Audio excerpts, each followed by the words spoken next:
Big Boss season 8 இது 12வது வாரம். இந்த வாரம் பிக் பாஸ் வீட்டில் யாரெல்லாம் நாமினேட் ஆயிருந்தாங்க அப்படின்னு பார்த்தீங்கன்னா, ஜாக்லின், மஞ்சரி, ராணவ், பவித்ரா, விஷால், அன்ஷிதா, ஜெஃப்ரி. இதில் ஓட்டில் யார் எந்த நிலைமையில் இருக்காங்க அப்படின்னு தான் இன்றைக்கி நம்ம பார்க்க போகிறோம். இன்றைக்கி தேதி பார்த்திங்கன்னா 24/12/2024. இன்றைக்கி நிலைமைப்படி யார் லீடிங்கில் இருக்கிற அப்படின்னு பார்த்தீங்கன்னா, ஜாக்லின் தாங்க ரொம்ப அதிகமான ஓட்டில் இருக்காங்க. அதாவது 44,338 ஓட்டு வாங்கியிருக்காங்க. இது பர்சன்டேஜ் கணக்கில் பார்த்தோம்னா 20.59%. ரொம்ப நல்லா இந்த வாரங்கள்லாம் அவங்க டாஸ்கோ மற்ற விஷயங்களையும் ரொம்ப சூப்பராக பண்ணியிருக்கிறதுனால அவங்களுக்கு ஓட்டு அதிகமாக கிடச்சிருக்குது போல். மக்கள் எல்லாருமே இப்போ ஜாக்லின் பக்கம் திரும்பி இருக்காங்க.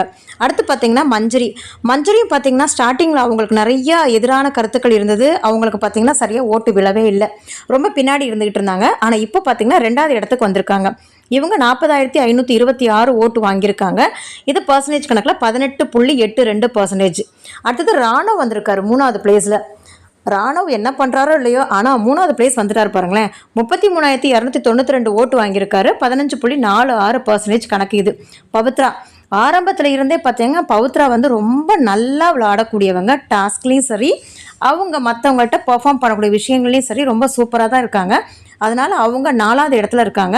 13.17%. இவங்க வந்து ஓட்டு எவ்வளோன்னு பார்த்தீங்கன்னா 28,352 ஓட்டு வாங்கியிருக்காங்க. அடுத்து நம்ம விஷாலுங்க, நம்ம செல்ல பிள்ளை விஷால் தான். விஷால் கொஞ்சம் பின்னாடி போயிட்டாரு. 13.06% தான் இருக்கிறாரு. 28,129 ஓட்டு வாங்கியிருக்காரு. அதுக்கப்புறமா அன்ஷிதா, நம்ம செல்லம்மா பார்த்திங்கன்னா 9.67% இருக்காங்க. ஓட்டு பார்த்திங்கன்னா 20,822 ஓட்டில் இருக்காங்க. கடைசியாக வந்து நம்ம ஜெஃப்ரி இருக்கார். இவர் பார்த்திங்கன்னா 9.23% தான் இருக்கிறாரு. 19,888 ஓட்டு இருக்கிறாரு. இது இன்றைக்கி நிலவரம் தான். இந்த நிலவரம் எப்போ வேணாலும் மாறுறதுக்கு வாய்ப்பு இருக்குது. எப்போதுமே மண்டே டியூஸ்டே லீடிங் இருக்கிறவங்க ஃப்ரைடேயில் வந்து பின்னாடி போகிறது கூட வாய்ப்பு இருக்குது. பார்ப்போம், ஃப்ரைடே வரைக்கும் நம்மளும் பொறுத்திருந்து பார்ப்போம் யார் லீடிங்கில் இருக்கிறா, யார் கம்மியான ஓட்டை வாங்கி இந்த வாரத்துலேருந்து வெளியில் போகிறா அப்படின்றத பார்ப்போம். இன்றைக்கி நிலவரப்படி பார்த்தோம் அப்படின்னா ஜெஃப்ரி, அன்ஷிதா, விஷால் இவங்க தான் பின்னாடி இருக்கனால இவங்க யாராவது வெளியில் போகிறதுக்கு வாய்ப்பு இருக்குது. ஆனால் நம்ம ஃப்ரைடே, சாட்டர்டே, சண்டே வரைக்கும் வெயிட் பண்ணாதான் யார் வெளியில் போகிறா அப்படின்றது உறுதியாகும்.